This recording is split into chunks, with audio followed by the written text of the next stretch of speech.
For decades, Mondeo Man in Kent has defined the centre of gravity of British politics. But something's changed here. Come and join the People's Army. Let's topple the establishment. In areas left behind from the recovery, I am leaving the Conservative Party and... UKIP's message has the larger parties on the run.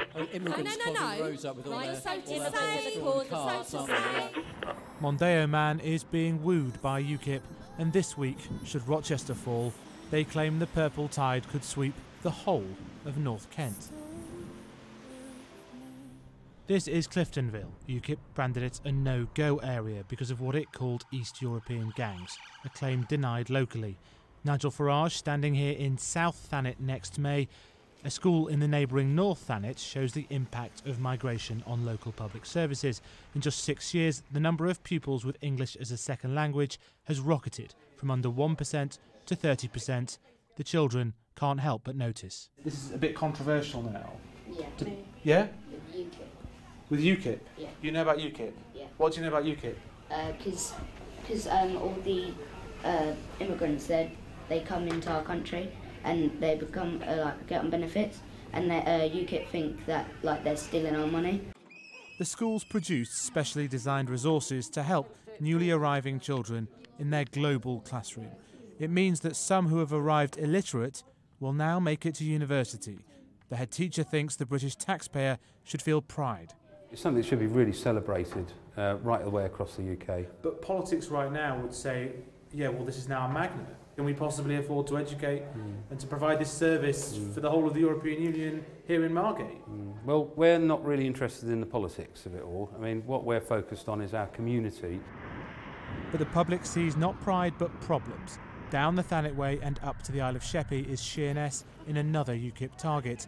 It's a thin market day in tough times, and the political trade going mainly in one direction.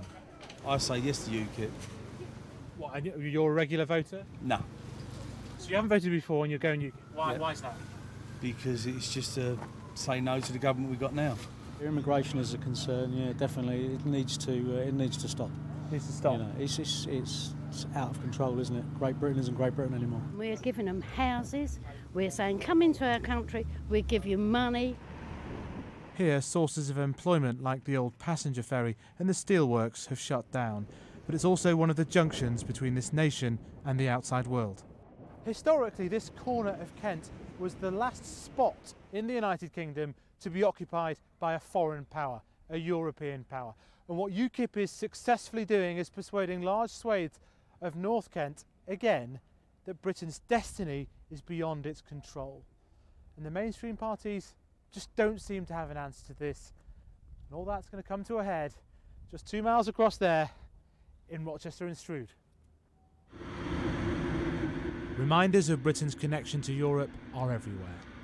Here in Rochester, the Conservatives must wonder how their old MP, now in purple, is getting to parts of this constituency they could only dream of. And Labour must wonder how voters showing concern about so-called NHS privatisation and government cuts are also swaying to UKIP. At its command centre on the High Street, UKIP carefully calibrates its anti-establishment, anti-EU message both ways, tempting Mondeo Man and family, laying siege to the mainstream parties in Rochester. So this week's result, much more than just a local battle. Faisal Islam, Sky News in North Kent.